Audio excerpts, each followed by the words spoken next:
had no expertise. Okay.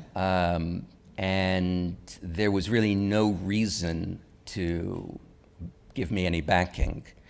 Fortunately, my first foray was in silver in 1993. And the zeitgeist was that silver was going to go down to $2 because digital film would supplant silver halide.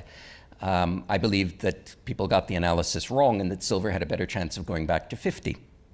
So I put my money on silver options.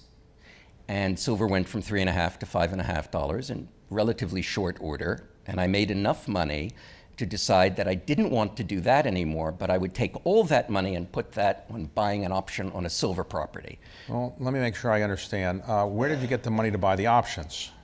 I started with $10,000. Okay.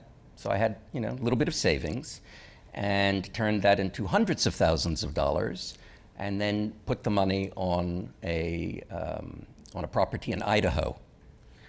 And I realized around that time that I really didn't have very much competition.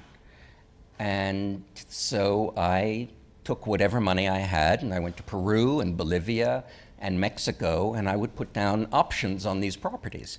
After a certain period of time, I found that I had as interesting a portfolio of option properties as any existing silver company.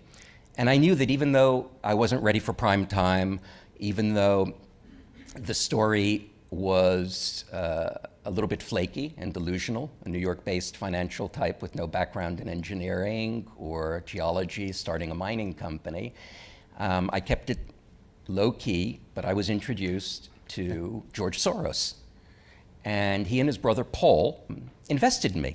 And how old were you at this time? I was 32, 33. Okay, and you were married then? I was engaged. Engaged, and did your fiancée say, what do you do for a living? Oh, no. She was instrumental in the entire process. When I had the vision of buying silver mines, it was in the middle of the night, and she was at NYU. She'd left the Israeli Air Force and was studying at NYU.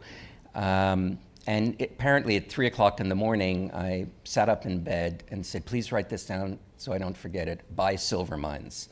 And so the next day, Daphne said to me, by the way, last night you told me to write down buy silver mines. So I'm reminding you, but I'm also going to add this, that is so sexy.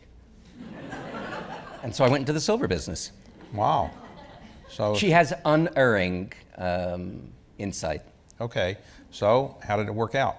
I found that it suited my aptitudes to take that money and buy assets and hold those assets. Having a historical bent allowed me to see the market through the prism of history. And so when you see these cycles and you understand human psychology and fear and greed, the history gives you a great perspective. And so if you own the assets and you don't go into debt, it really becomes a function of time before you become fashionable again. And we made a huge discovery in Bolivia, and that's where the fortune originated.